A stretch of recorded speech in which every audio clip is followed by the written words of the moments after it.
My name is Mitchell Bradford Haddad. I'm 58 years old. Was born in 1965.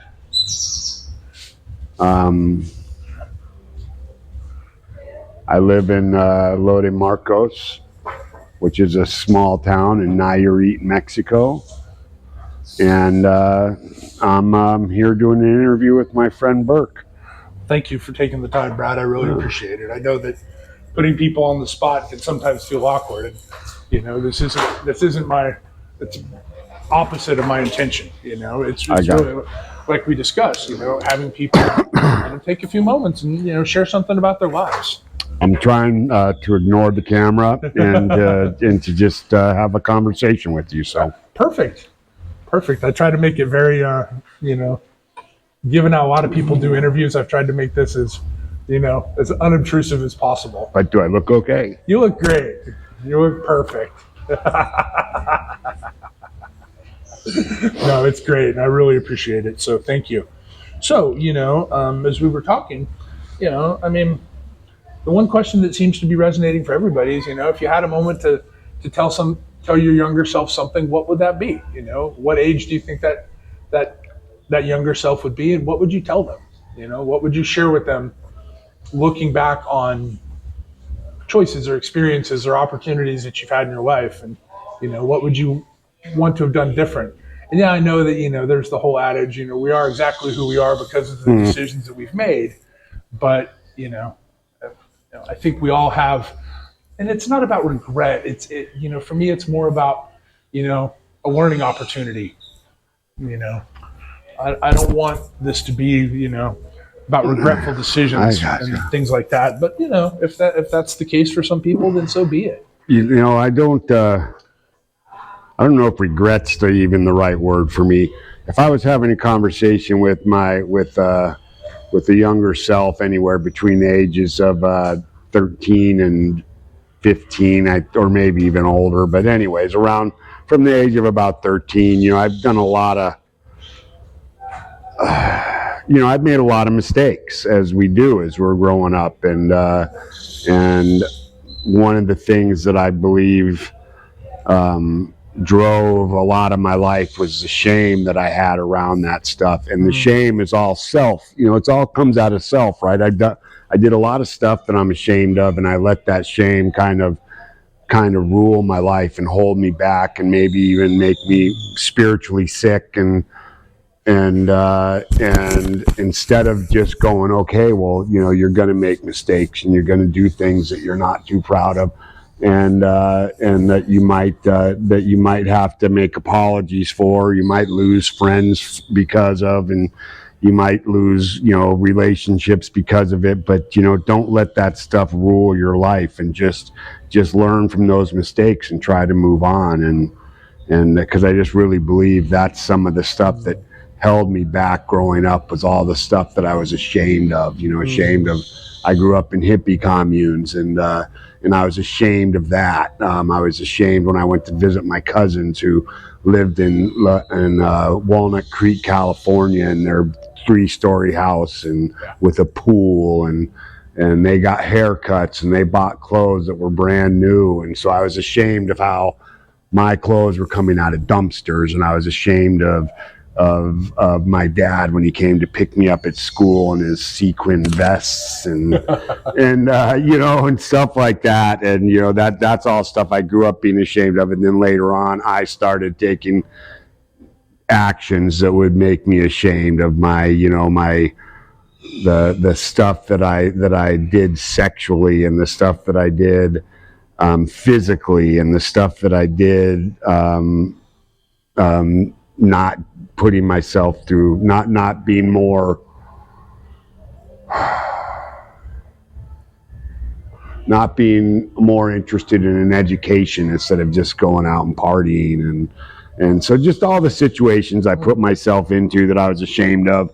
I probably just tell my younger self that do what you do, live your life one day at a time, and just enjoy the ups and the downs, and I don't know. I guess that's about it for telling my younger self, live your life and enjoy it. Yeah. because it goes quick. Yeah, for sure. Looking back now, Yeah.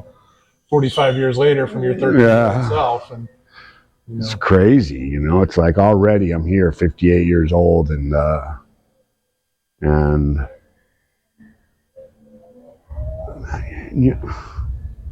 it's kind of interesting because when I really look back on my life, I've had some very wonderful experience. I want to say unique, but I don't know if unique's even the right word. I've had some wonderful experiences, life experiences.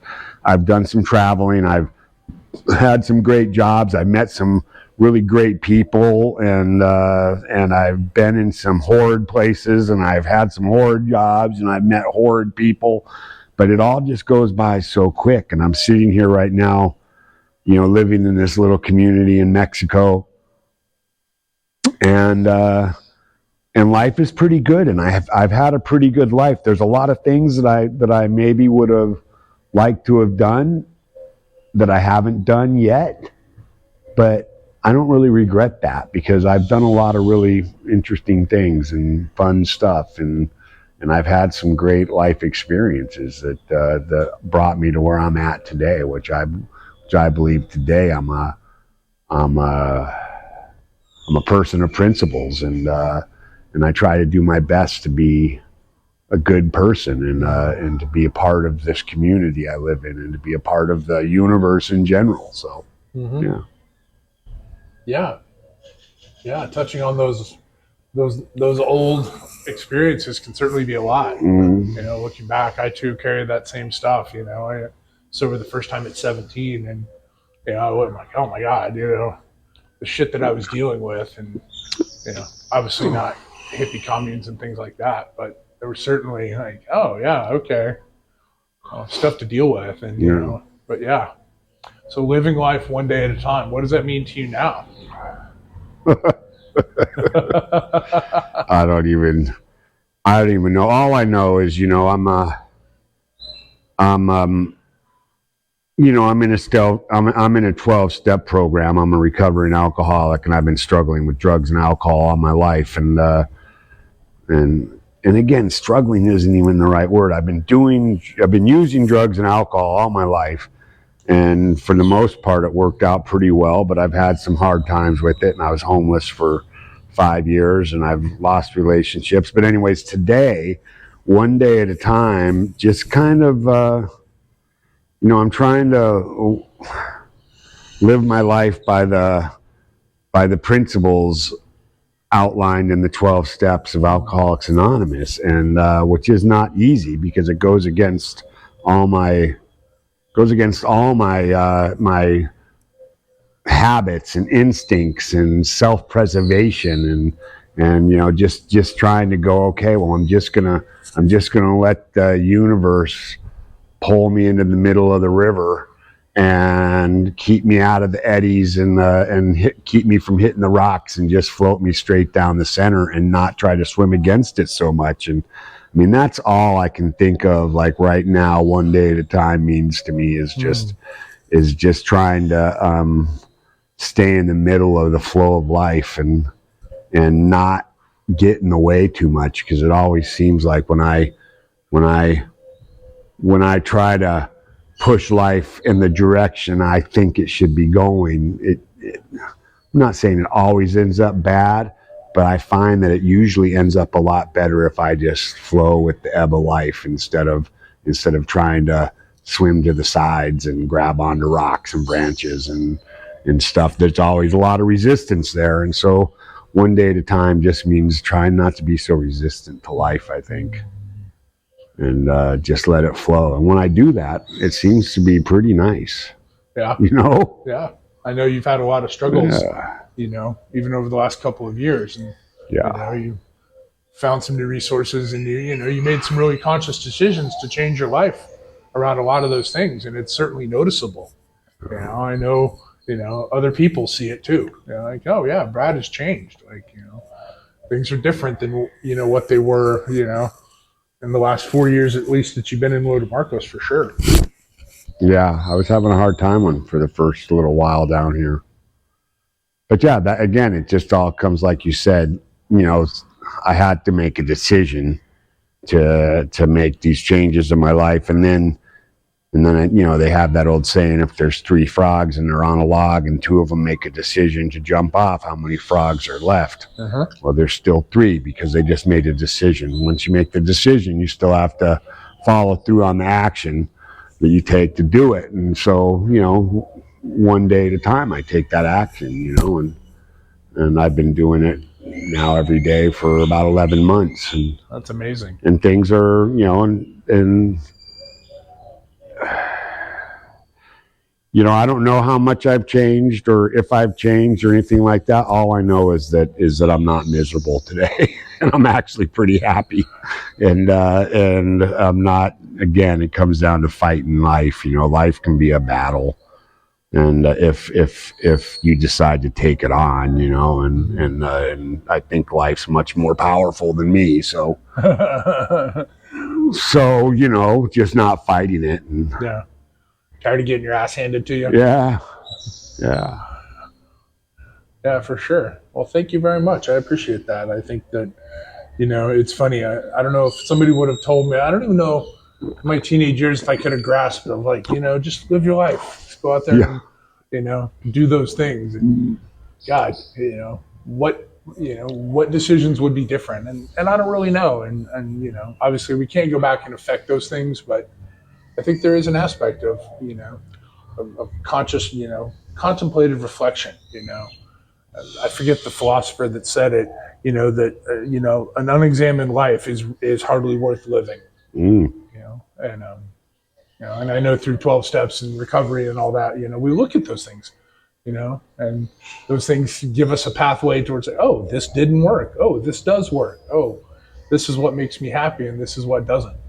Right. You know, and well, I think the big thing, like, you know, because again, it comes down to perception. Like if someone would have told me, and I probably wouldn't have understood it, if someone would have told me when I was young that, yeah, you're gonna, you know, life gets lifey, and you're gonna make mistakes, and there's gonna be things you're not too proud of, and you're gonna cross the line of your moral boundaries and stuff like that.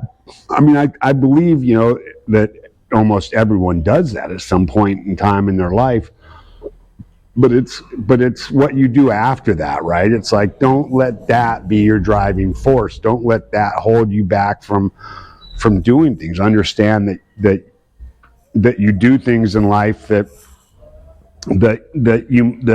might not go with your teachings and your beliefs. And if you make those decisions and then you just, okay, that didn't work out for me, so now I'm doing this, instead of just getting darker and darker into that place of shame and guilt and remorse, or horrible things to live your life by. They don't take you in the right direction.